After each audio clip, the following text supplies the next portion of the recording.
Introduction to Lab Safety in the High School Science Lab. Before we begin our first experiment, it is important that we review the necessary protective equipment and laboratory safety procedures. During experiments, you will have the opportunity to investigate and explore independently, but with that freedom comes responsibility. It is your job to maintain a safe laboratory environment that lends itself to learning. When you enter the classroom on the day of a lab, your first job is to gather your protective equipment. Goggles are located in the goggle case mounted on the wall. Goggles protect your eyes from chemical spills and dangerous fumes. Lab aprons hang on pegs in the back of the classroom. Be sure to get the appropriate size so that the majority of your clothes are covered. Aprons protect your clothes from chemicals that may stain or seep through to the skin. Gloves are normally located with the rest of the supplies for the experiment. Gloves protect your hands from chemicals that may dye or irritate the skin. You must wear closed-toed shoes. This prevents your feet from being harmed if a piece of glassware breaks or a chemical spills. Long hair must be pulled back from the face. This prevents hair from falling into an open flame.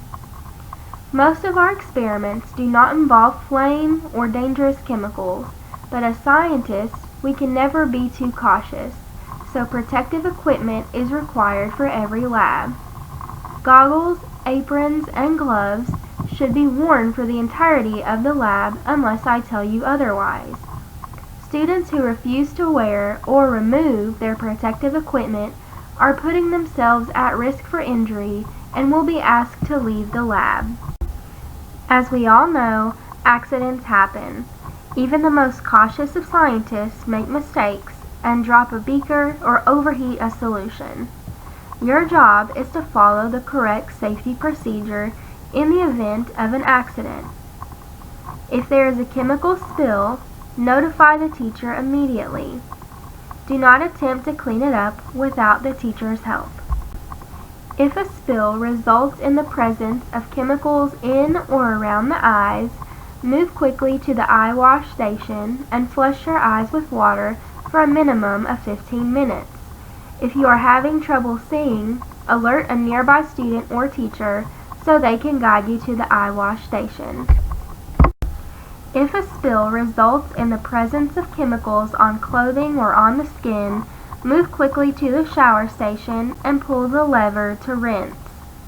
Most chemical compounds we work with may mildly irritate skin or stain clothing. I will inform you if we are using a hazardous chemical that requires immediate rinsing if spilled on clothing or the skin. If a piece of glassware breaks, notify the teacher immediately. I will handle cleanup and disposal. In the event of a fire, do not run or panic. Notify the teacher immediately.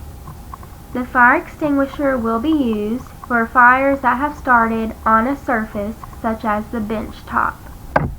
If your clothing catches on fire, follow the stop, drop, and roll procedure. The teacher or another student should retrieve the fire blanket from the case mounted on the wall. Fire blankets are used to smother clothing fires. Roughhousing, running, yelling, eating, and drinking are all prohibited during a lab, as those behaviors can lead to accidents. If a student displays any of those actions or behaviors, they are endangering themselves and others and will be asked to leave the lab. Be sure to review the protective equipment and safety procedures presented in this video before our first lab. I will address questions regarding protective equipment and lab safety procedure at the beginning of class before we begin the experiment.